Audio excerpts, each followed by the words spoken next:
Falcons. It's me, Kennedy, and I'm here with my co-host Olivia, and we got some athletic updates for this week. So, Wrestling has a match on Tuesday against Belzer, and they also have one on Thursday against Fall Creek.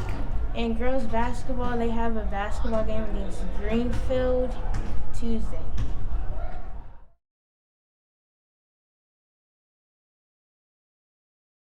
I'm here with Mr. Thomas, the 7th grade boys basketball coach, and we have some questions. So, how did your season go, and how many games did you win? So I would say we had a pretty good season. We started off very, very slow. We were 1-4 to start the season, but we finished with an 8-8 record, which means that we went 7-4 during our last 11 games. So that was very, very good. How did you feel when you guys won the championship game? It felt amazing. It's always good to end your season on a high note, and especially win a championship, win a district championship. As you know, there's a rivalry between us, West Lane and Eastwood, so to get that chip, it felt really good. Are you guys ready for next year, and what will you do to get another championship for next year? Well, yeah, the players are definitely excited about next year, and a lot of the players are already talking about plans of what they want to do for the rest of the winter, as well as spring and summer, to get better at their game. So I'm pretty sure they'll have a great chance to repeat next year. Okay, thank you. All right, you're welcome. How do you feel about this year's season? I feel like we did pretty well. They improved their record from the previous season, and the guys worked really hard and made it really enjoyable to coach them. Was there anything hard about this season? Yeah, there were a lot of games that were pretty tough. I was out the first week after we came back from break because I was sick, so that was really tough for me to be out and kind of just hear from the guys about how they did and not being able to be there with them. So that was definitely tough for me. Do you think you got a good selection with this year's team? I think so. I think all of the guys worked really hard and were respectful on the court. They grew as players, but I also feel like they grew as students too. Do you feel like you might use some of this year's team members for next year? So those guys will move to 9th grade next year, and unfortunately they can't play for me. But I know the 7th grade group really improved, really rebounded after a tough start and had a good season, so I'm excited to see what they bring to the table next year. Thank you for your time. Yep, thank you.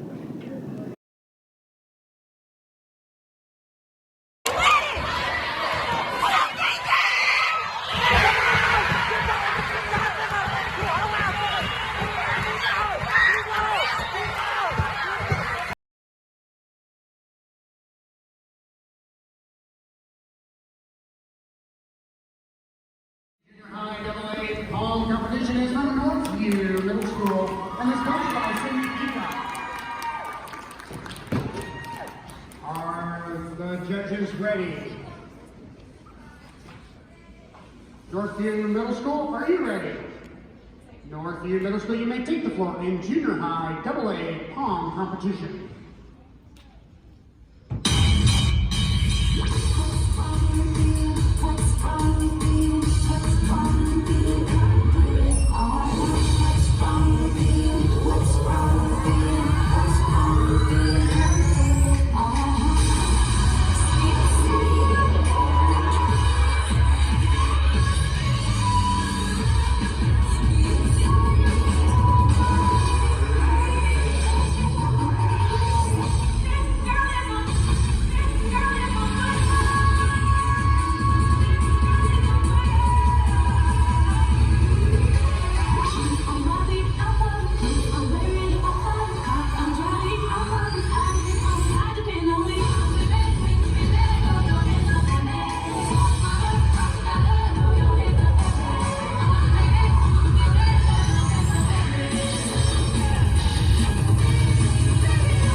Every winter, a sixth of the world's population, including more than 1 billion Chinese citizens, celebrate Chinese New Year.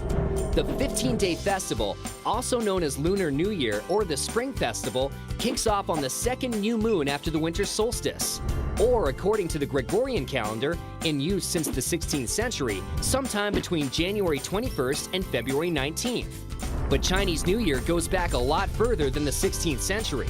It's based on the ancient Chinese calendar, which existed as early as the 14th century BC.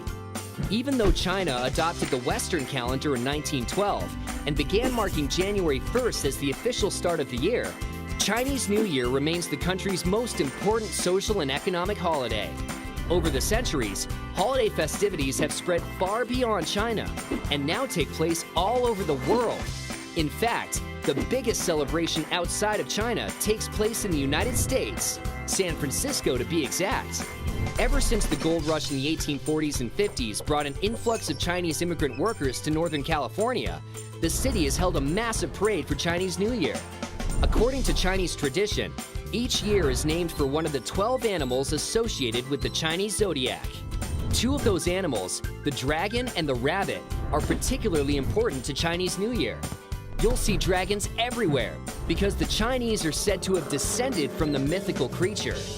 And on the 15th day of the new year, known as the Festival of Lanterns, many people display paper lanterns in the shape of rabbits. These symbolize a Chinese goddess named Chang'e, who is said to have brought a rabbit along with her when she jumped on the moon. To prepare for Chinese New Year, lots of people clean out their houses to rid them of ghosts and bad luck associated with the old year. They might get a new haircut and clothes, settle disagreements, or pay off debts in order to start the year fresh. In this way, the Chinese New Year customs resemble the Western custom of New Year's resolutions. In the late night hours of Chinese New Year's Eve, many families make dumplings together. This food is said to bring good fortune to the household. Long noodles are also a traditional Chinese New Year's dish. But if you want to live a long life, never cut the noodles while eating them. And be sure to wear red, the color of good luck, and avoid black, which many people associate with death. Whether they are superstitions or resolutions, one thing's for sure, there's a lot of tradition associated with Chinese New Year that we bet you didn't know. Hi everybody, this Tuesday is Lunar New Year. Lunar New Year is a holiday that's celebrated on the first day of the lunar calendar. If you celebrate Lunar New Year, please reach out to Mrs. Williams to be included in a video. Please talk about your favorite tradition of Lunar New Year. For example, mine is line dancing and the food.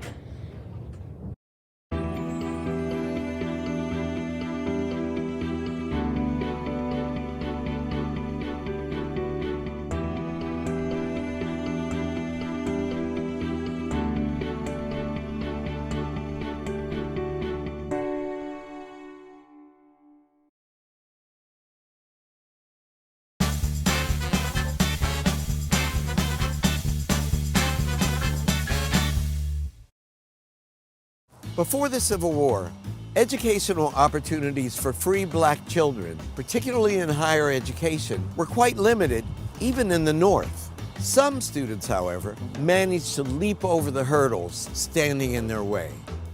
John Chavis, a free black man from North Carolina, was the first African-American college student. Chavis studied as a private student under the president of the College of New Jersey, now known as Princeton University, and continued his studies at Liberty Hall Academy in Virginia. In 1862, Mary Jane Patterson became the first African-American woman to receive a bachelor's degree when she graduated from Oberlin College. Patterson became a teacher and then the first black principal at the Preparatory School for Negroes, now known as Paul Laurence Dunbar High School. Before the Civil War, discrimination against black students led to the founding of the first black colleges in the North, including Wilberforce in Ohio and Lincoln and Cheney Universities in Pennsylvania. Cheney University in Philadelphia is the first historically black college or university. It was founded in 1837 as the Institute of Colored Youth. The founding of that institution transforms educational possibility for African American people. The era saw huge growth in the number of black colleges and universities.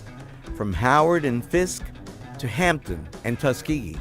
Historically black colleges and universities take African Americans who struggle in our failing public schools and turn them into a rigorous scholar with access to a future who has earned the credentials for a college degree. HBCUs arose as a direct response to racial discrimination, providing opportunities for black students to gain a higher education and enter the middle class. According to the New York Times, HBCUs make up only 3% of the colleges across the country, and yet at least 50% of black doctors and 80% of black judges have graduated from their classes. There remains a significant racial gap in degree attainment, but this gap is shrinking thanks to these black institutions and to increased black enrollment in historically white colleges and universities.